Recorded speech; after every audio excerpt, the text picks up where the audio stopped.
Welcome to the podcast. So, we are on the second episode of the Bogsy podcast, and as we promised, we would give you the reason why and how we came up with this name of Bogsy. So, in class 11th and 12th, we would very often use two words, namely bogey and bogus. They used to be our takiya kalam basically.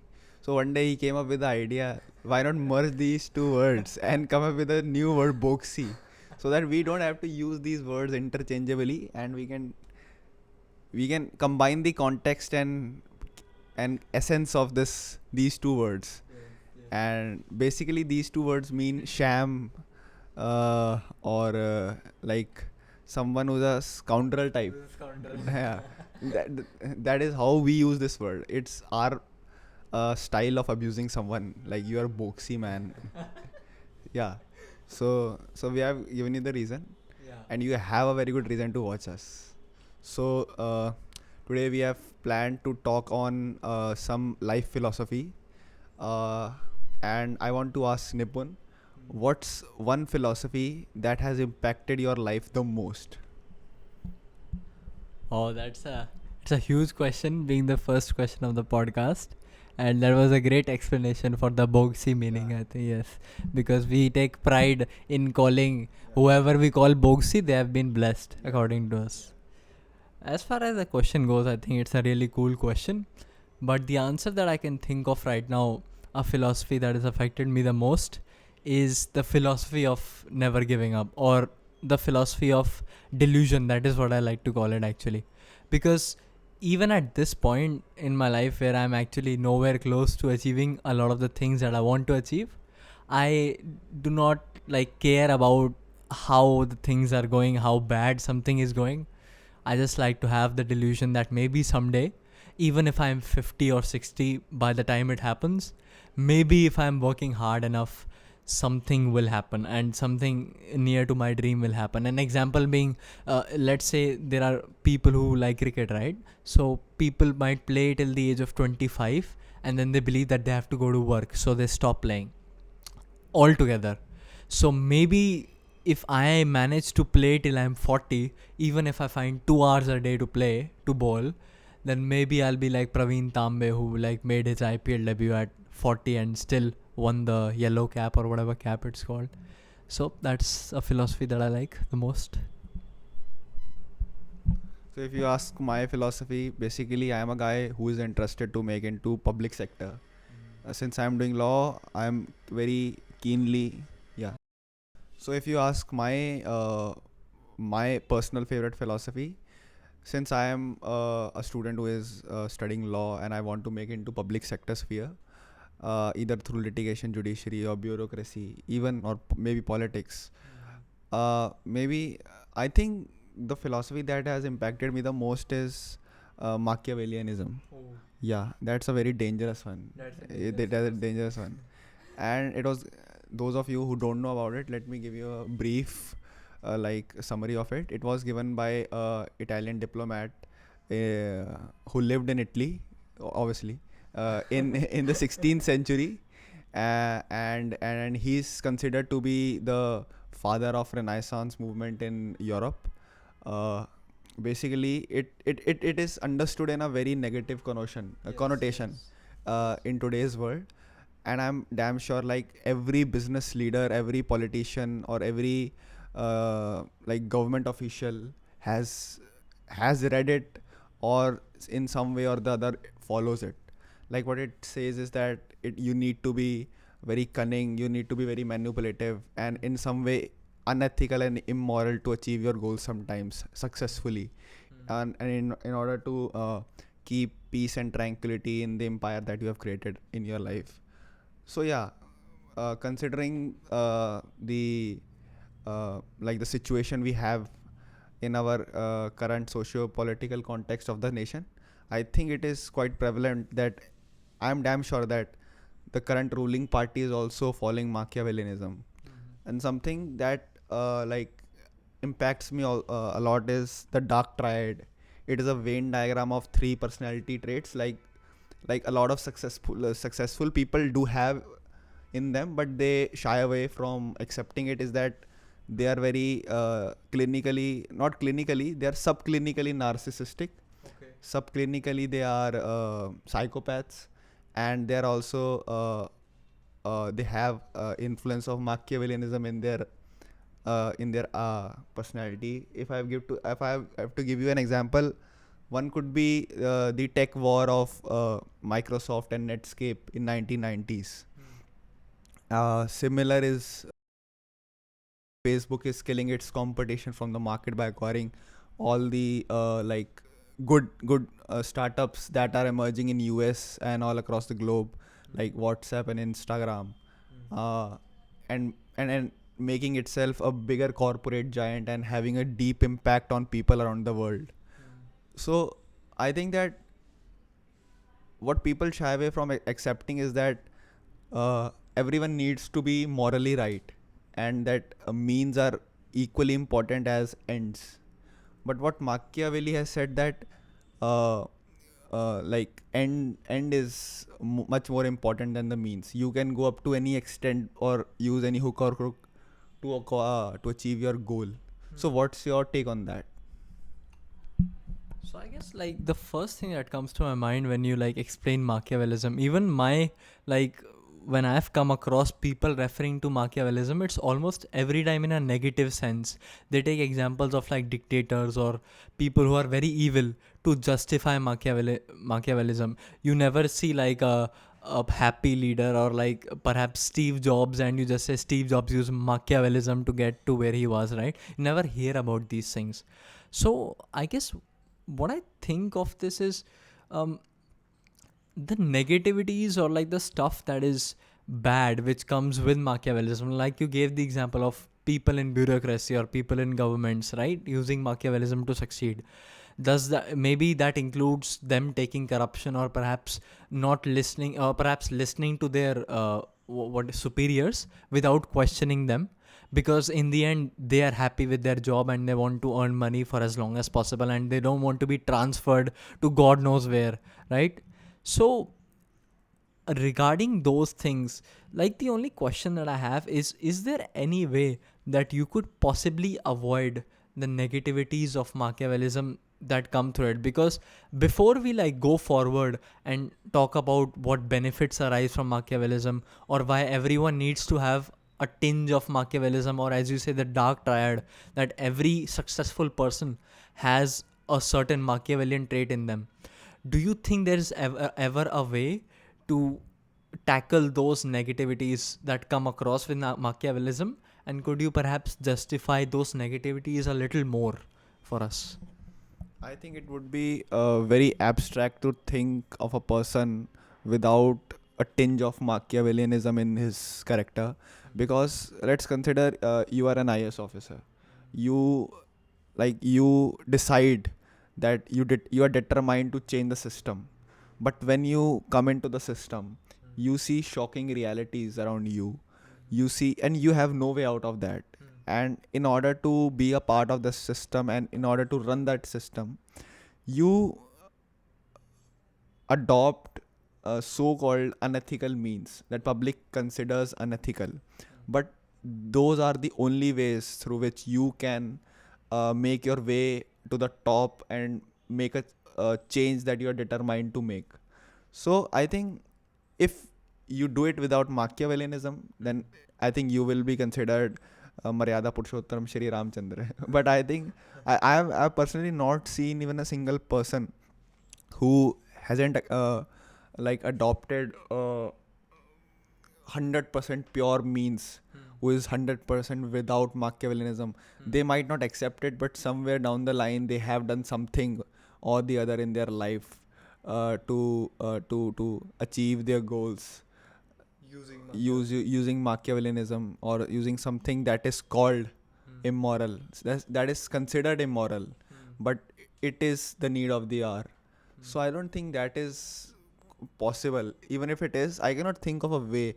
And as far as justifying Machiavellianism is considered, I think it is totally justified, because we are living in a world of cutthroat competition since Iron Age. Like we have weapons, we have political organizations, we have uh, like grading system in the societies. So in order to make it to the top, sometimes, and in order to create your own empire, you need to crush your competition. And in order to do so, Niccolo Machiavelli has rightly, I think he has rightly suggested that you need to create you need to have some sort of create some sort of imbalance in the society, so that uh, luck favors you much more. Like he has also said that in order to keep your kingdom safe, you need to even he has said it on record that you have to oppress religious minorities up to some extent. I don't know why he has said so, but he has said so, and I can see the same pattern of governance in our current regime in India, and I think it is going pretty well for them. It has been going pretty well for them. If you see the number of the support and the majority and the numbers they have in the legislature, it's like humongous. They have even broken the chain of a party that has been ruling continuously like for 60 70 years, and it has been going pretty well for them. If even if you see corporate world, Machiavellianism is everywhere. Like the top leaders uh, of a corporate giant, they are in hand and gloves with the like the most powerful political guy in the country. So I think in order to make your way to the top, you have to be cunning, manipulative, and sometimes be what people call is immoral. Like you have to crush other people, you have to step on them, you have to break your promises. He said this, which I found very intriguing, that in order to uh, come out of the loop of promising someone and keeping promise, it is better to break that chain of promises and do something unexpected that people and society doesn't expect from you to do. So I think it is not possible, and it is justified to do something understood as dark in the society. That's really interesting, because I think if someone is like hearing about Machiavellism for the first time from you, I think they might be thinking that you are a villain right now or something. Like that is perhaps their like first opinion, right? Like, because we will, I don't think so humans will ever accept that we are evil. Or like I don't think so even right now. Maybe like you would probably accept it because you are well versed or are in the process of being very well versed with Machiavellism. But somebody else might say that I'm not like this. Even if that person is actively doing evil things, they will never accept that they are doing this to succeed, right? So like a couple of questions that raise in my mind right now. I think the most important question being two questions. Like the first one is, could you like point out a few things that we do in daily life as like college kids right now that might suggest that we are following Machiavellism itself, right? Like with our friends, with our families, whatever, if you could think of something. Because maybe someone is not relating who is watching right now to Machiavellism, right? And the second thing being is like, wait, this one thing, let me remember it. Yes, so is there a way that you can control the amount of Machiavellism philosophy in your brain that is being implemented? Because I think we are both aware, if you are extremely Machiavellian, you will perhaps lose all your friends. You might succeed enormously, because that has happened. Not everyone succeeds being kind to everybody, right? So how could a person control their level of Machiavellism so that they're able to achieve what they want? Like maybe step on others, because I think that happens. If you are promoted, you are technically stepping on those who were like before you, right? So what do you think of this? Firstly, I want to give a real life example of Machiavellianism, and it is very basic. Like, you have got a project to do, and you come to me and ask me for a favor, like, will you help me in the project since you are already done with your project? And I say, yeah, I make you fake promises, and I say, yes, yes, yes, and you are my competitor. So, in the last moment, I ditch you for some reason. Like, they can be two scenarios. Like, tomorrow I have my exam and I keep my promise. Like the in the first scenario, we would have a consequence where I am helping you in a project and you're successfully completing your project, but I am at the same time sacrificing my studies and would be probably getting lower marks in my tomorrow's exam. Second example is where second scenario is where I ditch you. Here my friendship with you might get like affected a lot. I might become evil in the eyes of public, but in the end results are going to favor me. I'm going to score better. I am going to um, climb the social hierarchy by becoming the star of professor's eyes. So yeah, this is a very basic example of Machiavellianism. uh, and what was the other question? Wait, actually, one more point on this. So, you'll most probably get the results, right, if you go this particular route. But like two things regarding that: would someone really want results in this route? Like, because there are people who would not go this route even when they're aware of this route, and they would rather prefer not succeeding than ditching people around them, right? More than like majority of people go through this route.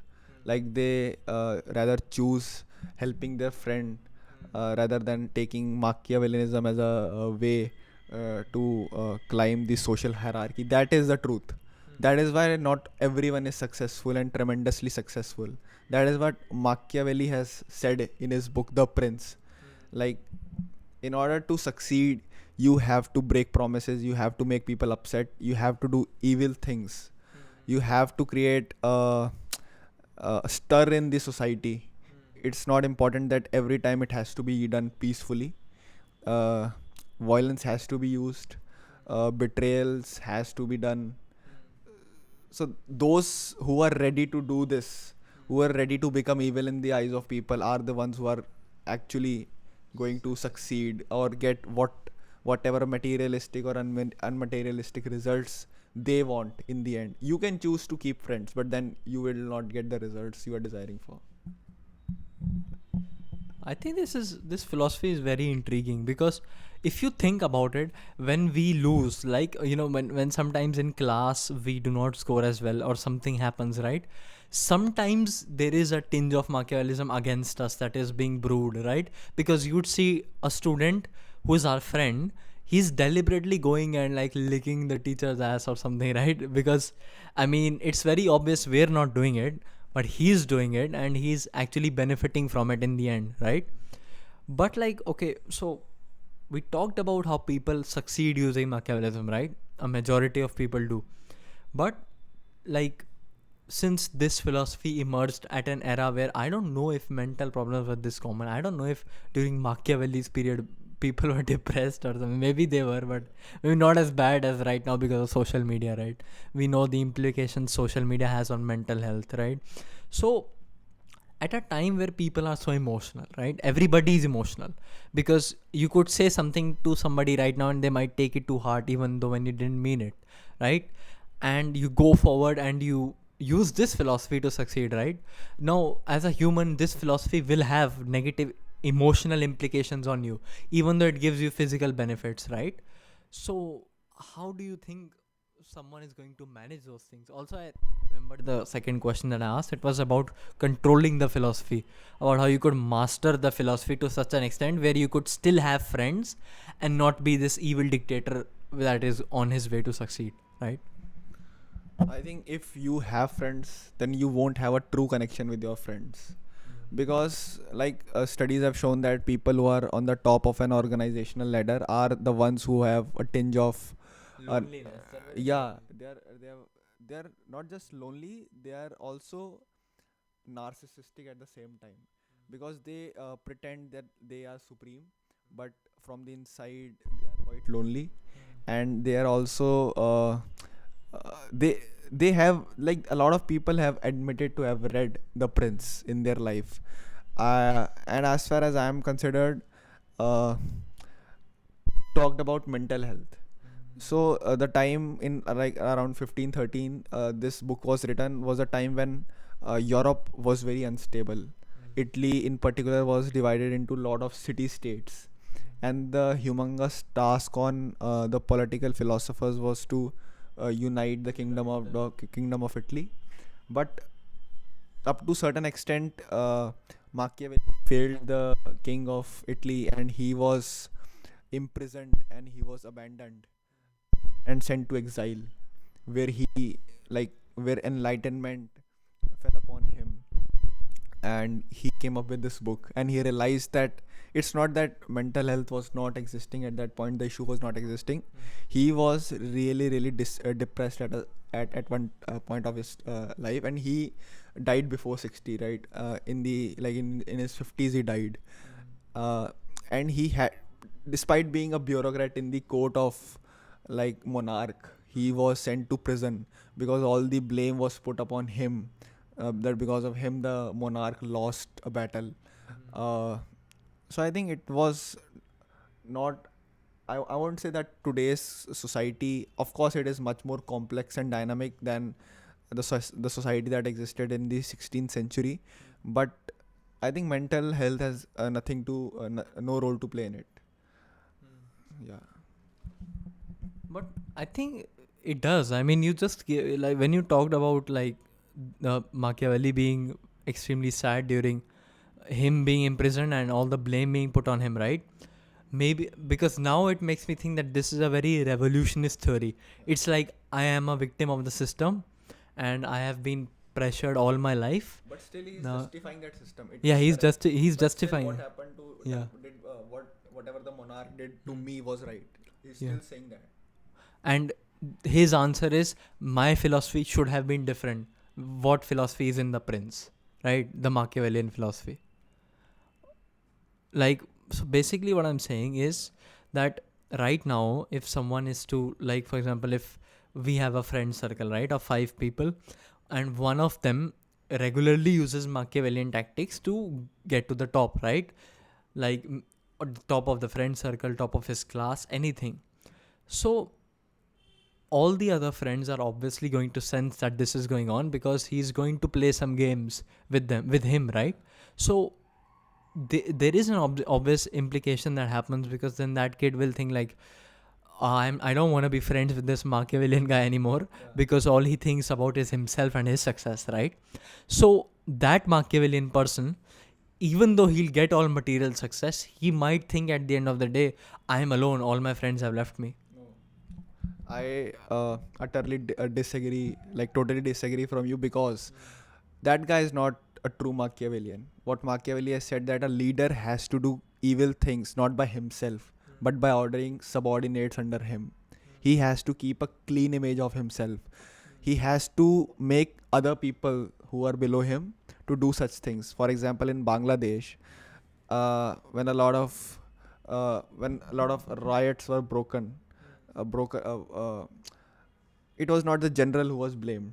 It was rather the soldiers who were blamed for the mass killings. Whenever a communal statement is given, it is never given by Modi. You have seen Modi, rather whenever you see him doing Man Ki Baat and all that Independence Day stuff, he's keeping a very optimistic view of the nation. Like, it is Amrit Mahotsav, we have to unite nation, we have to end VIP culture. But when it comes to the people who are below him, like some MLAs or MPs or some chief ministers, they are the ones who are making the most hateful communal statements, like Muslims should go to Pakistan, or like anti-Dalit statements, Dalits should be beaten up, or like highly uh, like wrong comments on women. Like one chief minister of Uttarakhand said that women should not wear ripped jeans.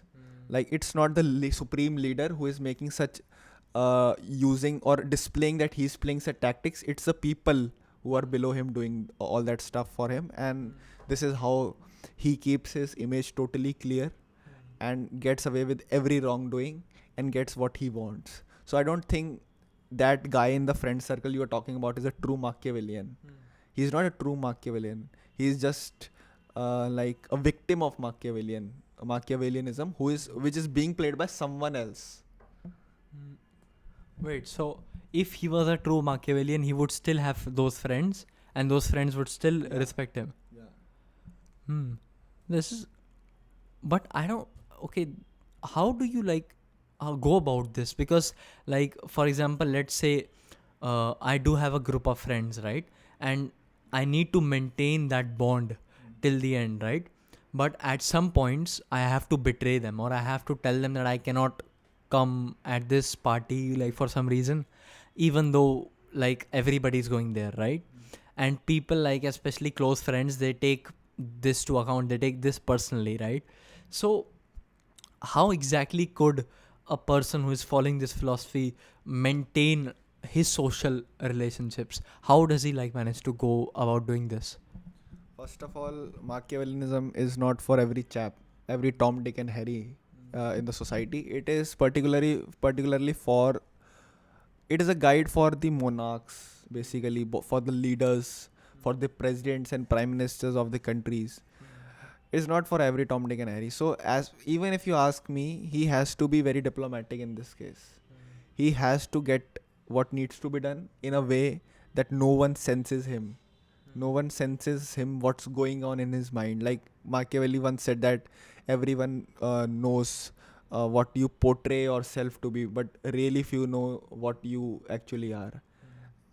And we use this very often in our case also. Like whenever someone asks someone like a controversial question from us, we say yes, or so shall we portray, or say no. Like you ask me a question. Is Narendra Modi the greatest prime minister of all time? Yes, or so shall I or so shall I display, or so shall I display.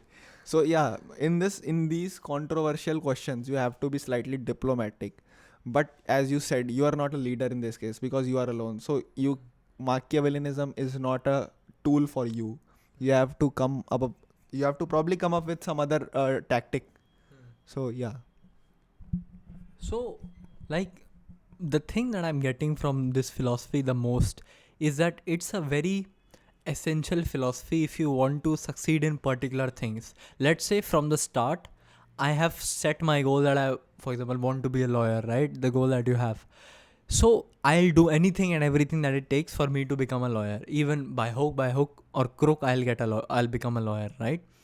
But let's say, like, there are situations where I'm not sure, or perhaps, right, I just want to go with the flow, or perhaps I want to become a more social person rather than a respectable person, because you can be you can be social and not respectable, because we have friends, right? We acknowledge them, but doesn't mean we respect them, right? They have not done anything for us, right, to gain our respect yet.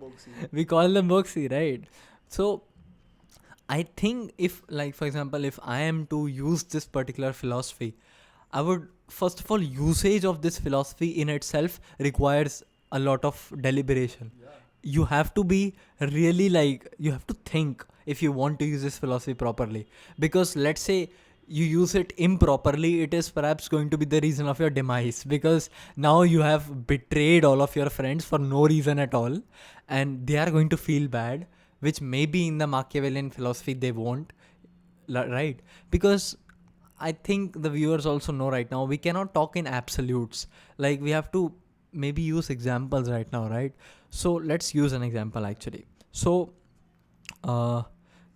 there's a project going on, right? I have a couple of school students in the college students in that project thing that you just said, and I want to display that I am the leader of this project even when I'm not, right? So is taking the most important topics of that project and using them to perhaps justify my presence in front of the teacher Machiavellism? Probably, right? Because Machiavellism is anything and everything that you do to succeed, right? Right. But at the same time, let's say I am at a party, right? I am with friends. I want to become more involved with the group, right? But there, instead of using like tactics to perhaps improve my involvement in that party or whatever, I simply sit back and relax, and I just wait for my opportunity to come. Is that also Machiavellism? Because I think the best thing is we give our viewers perhaps a framework to work upon. If you can think of something like the ways in which they can actually use Machiavellism in their life, which I think would be interesting. So, do you think of anything? I think at smaller levels, the miniature version of Machiavellism that we all must use is diplomacy. Like Machiavellism is for like very humongous organizations and all that stuff in order to reach at the top and to keep that position secured. Uh, I think that if you want to make friends, Machiavellianism is not a right tool for you, a tool for you to be equipped with. Then you just need to be good at heart. If you really want to make friends, Machiavellianism is not a guide to make friends. It's a guide to make empire. An empire is not run by friends. It is run by men. It is run by our men, trusted men. Yeah, and the whole purpose of Machiavellianism was uh, to to serve your people in the most what would I say, optimal, most effective way possible, even if that requires some people to be sacrificed at the altar of others.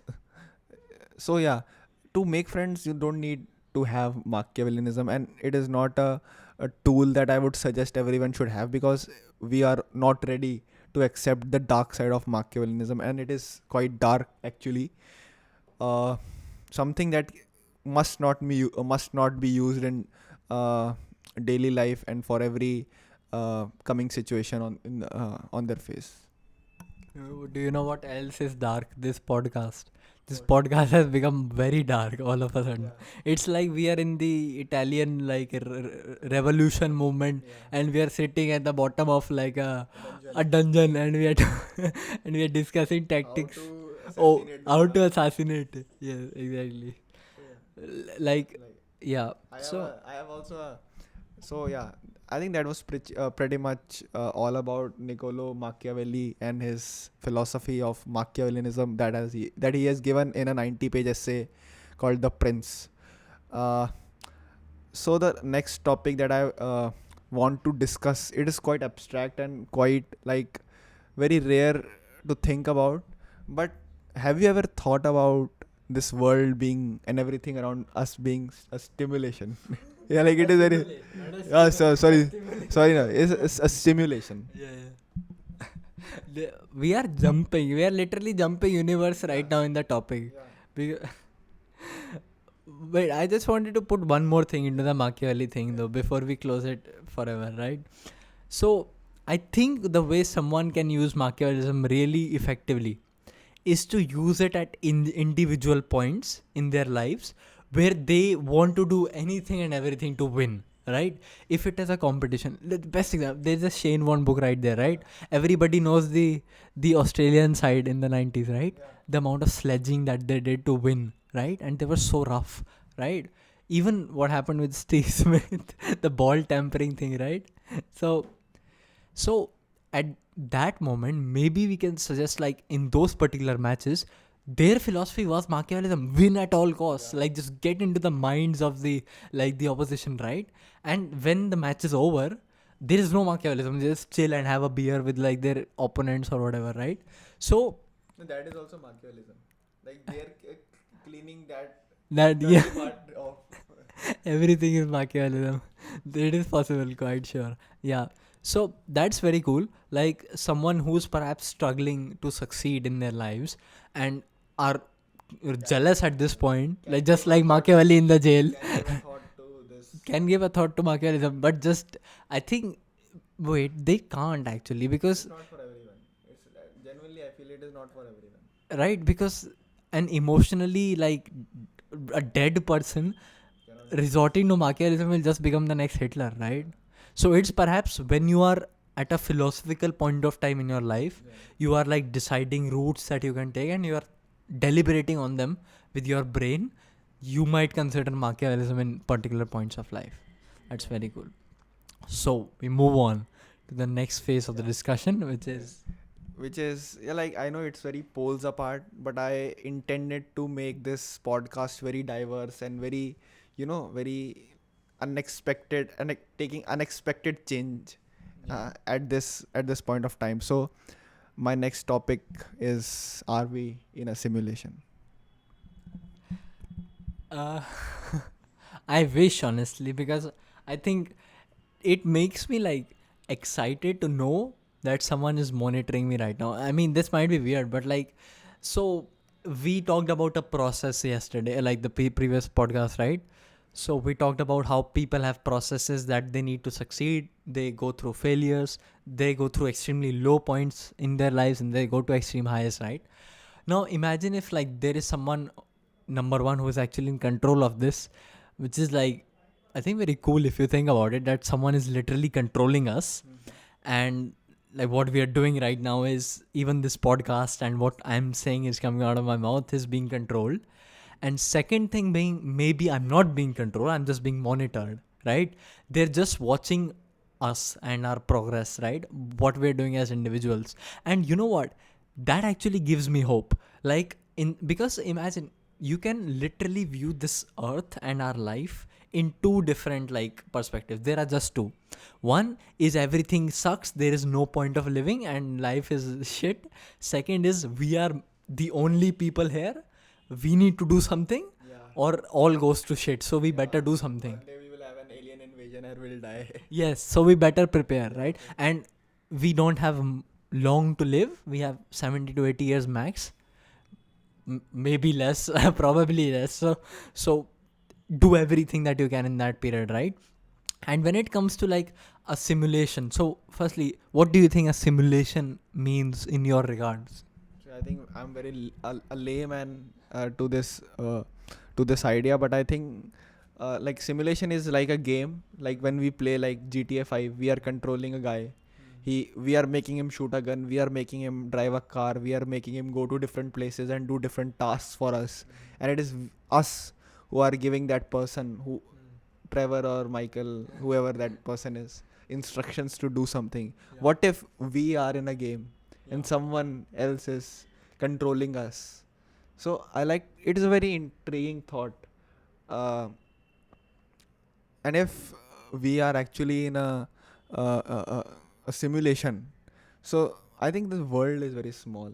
Like we are actually seeing the world that is in front of our eyes. Only that world exists. Like in a game, na, the world that you see on a monitor is the only world which is developed at the moment. As you move forward, the world keeps on developing. As you move right, left, the world appears in front of you. So if we are in a simulation, is this all meaningless? Like life is meaningless, it has no meaning. What do you think about that? And we have no control over our actions, and our destiny is predestined. Like our future is predestined. Well, the that's what the religious books say. They say that our future is designed, right? And I mean, it's a huge topic to talk about. But like what I think of right now is the question that is just, is everything meaningless, right? If it's a simulation, then is everything meaningless? I don't know, because it's like, I personally, for me, life has a lot of meaning, right? Because right now it won't be a out of a number deciding if 50% of people, of humans, think life has no meaning and 50% do, there is a meaning, because of how like people perceive themselves on social media and the stuff that they talk about. It sometimes literally makes me think like people don't value their lives at all. Like, you remember that Carl Sagan quote, right? That you just posted on your Twitter and Instagram, that this little dot, that photo from the Voyager, that's all we are, right? So that photo just like gives me a lot of hope, because even right now, if like someone close to me like happens to pass away or like goes away or whatever, so it still gives me like hope, because I think that I did my best with them, right? I couldn't have done more. And let's say that the friends that I have, if we have arguments, me and you have arguments, right? So we take care of those arguments because we believe that because in my opinion, because I believe that who knows what happens, right? You could get run over by a truck when you go outside right now. Hopefully not. Right, that is my only philosophy. The philosophy that he asked me at the beginning, this is my second philosophy. It's that I could get run over by a truck tomorrow, so I might as well do the best I can today and be kind to the people that I live with today, right? What's that quote? Like, we are on a tiny mote of dust suspended in a space-time fabric. Yeah, exactly. Gives a lot of hope. It gives me also a lot of hope, because otherwise there is no meaning to life. And if you think about it, there is a reason why people, I just realized it yesterday actually. We didn't even share about topics, right? He brought the topics today, I didn't know about it. There is a thing called midlife crisis, right? Now I just thought, why is it called midlife crisis? It's because people have this crisis when they're 50 or 40, right? And when people are 40, 50, this happened to me like few days ago. I don't think so I told you about it. I don't know, maybe I did. So I was in the park and I was just bowling and I was having fun or whatever, right? So there's like a middle-aged man who comes to me. He's like 50 and he's like, can I bowl to you? I was like, yeah, sure. And he was bowling pretty well. No shit. I mean, so, and after that, he tells me that he had played district level or whatever level, zonal level in his time, and he couldn't succeed because he didn't have any Machiavellian tactics or any like ways of corruption that he could perhaps use to get in, right? And he ranted that thing to me for 30 minutes. He kept on going on and on. And even like, I'll call bullshit here for my mom. Even I do appreciate her, but I'll call her bullshit over here. Like, I don't think so she's very happy with how stuff happens, right? Because everybody right now in their midlife thinks that they could have more, a bigger house, a bigger car, or something like that, right? Nobody's satisfied with their life, right? And that's when I thought that these people are literally living on the basis of regret. They're regretting every day of their life and they wish that they had done something differently a while ago, right? Like, I wish I had played well, or perhaps I wish I had some approach to get me into the Indian cricket team or whatever bullshit that they come up with, right? I would never want to. This scares the shit out of me. Imagine being 50 and telling your kids every day that I could become a lawyer, but the system sucks, so I'm not a lawyer. There is a saying in United States for every Supreme Court judge there that he was once a lawyer who knew a senator. Approach. But like, you know what I'm saying, right? Could you imagine ever saying this to your kids, that I never became a Supreme Court lawyer because of X factor that I was never in control of? Who said you were never in control? Like, we told you in a podcast, use Machiavellian tactics and go. Do anything. It was your choice. You had a choice. You didn't adopt that. You had different priorities. So there is no crying over spilled milk now. Exactly. And one last thing. Okay, let's be real here. You could, in reality, use all the tactics and still never achieve your goals, right? But then at least you shouldn't regret it, because you've done everything you could possibly do, right? Even right now, let me just tell you, that 50-year-old man who gave me a 40-minute lecture about him not making it to the cricket team, right? I don't think so. He played every single day of his life with full intent, or like as well as others played. Because here is a simple philosophy which I realized right now. This year, because like I played cricket for 8 years or something, right? I recently began again after taking a break for a year and a half, and it's been 5 days for me right now, right? And I've already heard 5,000 excuses from people that they cannot make it because they don't have an approach or anything, right?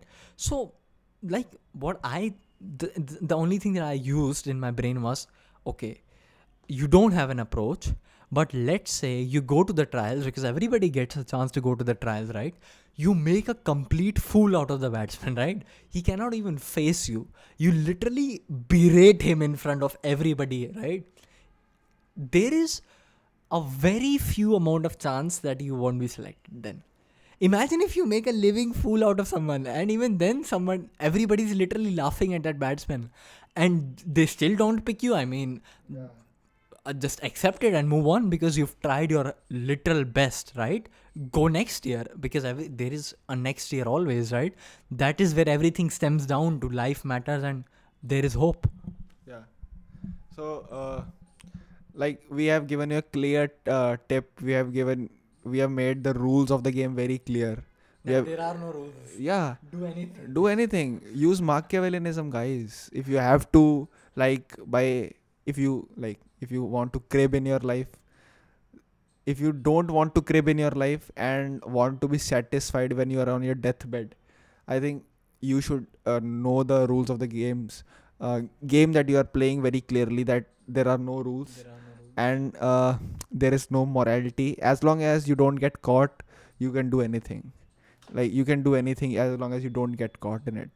uh, so I think we are pretty much with simulation and uh, how we should take our life very positively. The last topic that I want to discuss in today's podcast is companionship. How much and should we trust people? Because it comes from a very uh, troublesome experience of mine in an international quiz when I relied on a person, and it was probably the biggest mistake of my life. We both together went to a quiz. Like, I had another guy with me. Uh, so so there were two rounds. It was an international quiz, and like people from all across the globe had come to participate in it. And in quiz particularly, there was like around 50-60 teams, and there were two rounds. First was the qualifying round, out of which only 8 teams would make to the finals. And then the final round. So I had a partner, like, who was also in which acted, yeah, who was also in case study. So yeah, it's not like he's very lazy person or he doesn't take things seriously or doesn't work to up to his full potential. But the thing was that I made a big mistake by trusting him. uh, like, he was like 24 hours he was practicing for case study, case study, case study. Maybe it was his passion, or he liked the team of case study, or maybe there were girls in case study, something like that. Or maybe the prize he was getting was bigger and better in case study, which was nothing like that. But the thing is that we had divided the work of quiz equally. Like, I had given him, like, you do the static part, I would do the current GK part. And luckily the prelims had only current GK part only, and out of 50-60 teams we made it to the finals, and we were among the 8 teams, and we even came second highest marks. But what happened in the final round was that questions came from all across uh, everything. Like, they were mixed questions. It was a mixed bag of current and static GK. So we did good in current, but when it came to static part, like, on the stage I got to know that that guy knew nothing. So, and I felt very bad, and I even, like, it I had a moment like where I wanted to punch him in front of everyone, in front of crowd, and it was being broadcast live.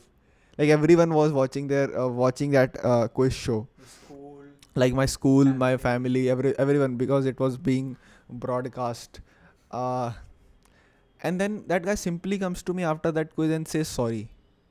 I never intended to do so, and I always wanted to tell you. And that guy won trophy in case study. मैंने कहा, what the fuck यार, भाई क्या हो क्या रहा है भाई, मारो मुझे. So this really forced me to think that should I rely on people in my life. I was the case study leader. The subtleness and the amplitude of voice that you have used as the case study leader. I mean, it's weird. If someone was to ask me the same thing, how well did you do in case study? He did marvelous job. He worked his ass off, right? Do beep. Yeah, but I think I really like, I feel for you here, because he only participated in one event, Yeah. right? Don't include dance, right? There's a point. I was in 2 events, right? And in both the events, I liked both the events, and I was in charge of both the events, debate and case study, right? He had quiz. He was really good at quiz, but it's like, how much can one person study, right? There is only, if you have two people especially, because their teams had two people who individually were very good, right? And I think that special person has been dissed twice in the second. This is the second podcast. He's being dissed again. Maybe someday we'll tell something good about him. Maybe someday, but not today. So when it comes to like trusting, so what happened was, because I had seen quiz for the past 4 years, right? Even when you weren't there, Sahil and Chup, two of the guys in our school, were there, and they were individually very good in quiz. They individually studied pretty well, right? And I could ask a question from Sahil and he'd probably know, and Shub, and he'd probably know it as well if they were not together, right? So in case study, when I actually witnessed trust for the first time, I rarely had people that I could trust because nobody knew anything, right? They were all dumb, except for the last year where I had a team which was pretty educated. They knew what they were talking about. But other times they didn't really know anything. I just sensed it early on, and I was like, oh, all right, I'll just take everything on my head. I didn't win anything. I'll just tell you that. On those years, I didn't win anything. In the last year, when I had a team of people knowing what they're doing, I won, right? The first prize. So the problem was the problem when it comes to like trusting people. Let's talk formally versus informally here, because it's important. Formally, if someone is working hard, and it's very obvious when someone is working hard, you can literally see it. You don't need to measure it or something like that. So when someone is working really hard, I am more inclined to trust them due to common knowledge, right? This guy is literally working his ass off. I trust him in case study. Oh wait, I just said his name. Never mind. so so yeah, nothing can be done. Maybe we'll beep it. Probably not beep it. I can't be asked for. I'll be editing a 1 hour video and then I'll fucking beep it. Fuck you. So yeah. So he worked very hard, right? And I can tell you right now that I have trusted him extremely in case study. Did you trust him in the process of quiz or what? No. Whenever we were getting mock tests from our teacher, it was just me who was single-handedly running the show. So I never trusted him as such, but I knew he was doing a great job in case study. Like, I think... Yeah, so we're back. So avoid. Yeah, so okay. So here's the thing, right? And the thing was that if I didn't particularly trust in the process of like him preparing for quiz, because I didn't ever see him preparing for quiz in the first place. Like there was never a chance where I saw him literally studying. But I think he would have done well, or you would have perhaps kicked his ass or something. Like, why didn't you? Don't you think it's your fault that you didn't like? As soon as we stepped down the stage, I kicked his ass. Who said I didn't? No, but you should have. I thrashed him. I abused him. I made him realize, and like he was depressed for the whole night after that. Yeah. I mean, I don't know what to say, because honestly, the level of betrayal Ritil has faced is absolutely immeasurable. So how do we tackle these betrayals? I guess. So the first thing is, I think you should have sensed it early, don't you think? You should have perhaps you should have reported this to someone. Most importantly, like if the earlier you make it public that someone is not working hard, the better it is. And especially we're talking about the formal setup here, because when I talk about trusting people informally, it's a whole different podcast, I think. Right? So in the formal setup, I think you perhaps could have just perhaps pulled him a little more, because I know he was working so hard in the other aspects that maybe he didn't find any interest in quiz at all. I think I should have instead of being in the denial mode in the earlier stages of the quiz.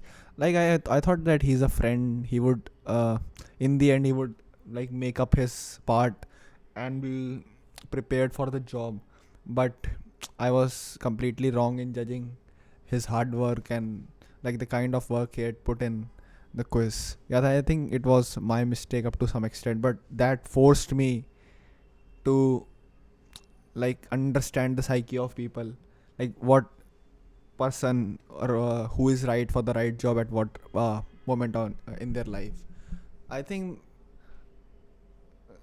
I should have sensed it earlier and reported to a teacher, but my complacency of the fact that he is my friend and we will have a good time in quiz.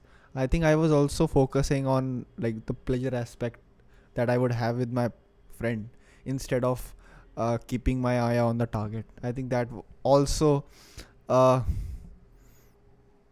impacted me detrimentally. Yeah. But this is, do you know what just happened?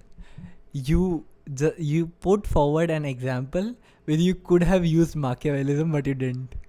Right? That is why I have now adopted Machiavellianism is in my life. But that's actually a little sad because when I come to think of it, one might not view this experience as being very sad, like it's oh fine you lost, like what happens to everybody, right? But this incident literally made you change your philosophy on life, and I mean that's so interesting because it's just a competition at the end of the day, and like more importantly it changed the way you look at people, especially in the formal setup, right? So maybe does this signify that you shouldn't have friends for the sake of them being friends, to work on fields that matter to you, right? So let's say this podcast we're friends, but I think you're pretty good at this, right? But in this podcast we are friends, but we are not friend for pleasure. Like, don't get me wrong, like that. Like for friend for like fun, like friend for partying. We are friend for business. Like we are here to complete a job. It's not like as soon as the podcast and we will kill each other. No, because we have to maintain that like Level that of, relationship. Like Performance. because we know that in future also we have to work together and we will be needing each other. So keep those friends around you, like those who can help you move forward in life, instead of being an anchor in your life, or the people who keep you static in your life or add no meaning to your life. Keep those people like who also help you in the work aspect, who also help you in the chilling part aspect of your life, and who also add a perspective, a new meaning to your life. That is very important and a good takeaway from this podcast. I think it is pretty much it for today's podcast, and I think at some point of time we will run out of ideas and conversations. So we are planning to get some guests on the podcast so that they can share their experience and knowledge of life with you all. So do tell us your questions in the like that ending part that you can explain like better than me. Yeah, so if there are basically like any questions or any things that you want us to talk about, you can perhaps mail us on the boxypodcast@gmail.com. The mail is in the description. I think, perhaps I think we can end the podcast over here. I just wanted to talk about a few more things. If you want to, like, perhaps we could go on. It's up to you. We can make clips of it. Okay, so, Because that's your topic, na. My Yeah. topic have ended. Okay, so today since Ritil was responsible for bringing the topics, he has exhausted over his topics. So perhaps we'll come the next week, and we missed the previous week because of rain and like not being able to come to my house. So yep, thank you so much for watching, and keep watching the Boxy podcast.